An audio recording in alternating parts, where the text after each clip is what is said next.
Hello guys, welcome to my channel. Today we are going to see how to delete a game in Roblox Studio. Before moving on to the video guys, don't forget to leave a like. First open up Roblox Studio, find the game you want to delete it, click on this three dot icon and select archive. It's important to note that there is no built-in way to completely delete a game guys, but by going to archive game it will make it private so that only you can play it and any instance of that game running on a server those will be shut down.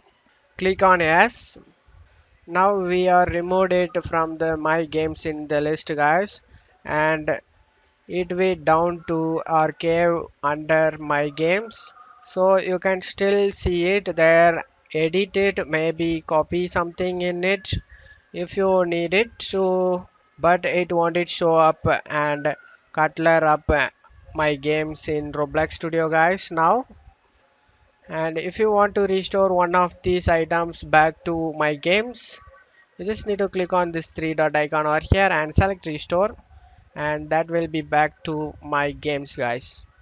And that's all you have to do it guys. That's it for today's video guys. Give me a like and subscribe. Thank you.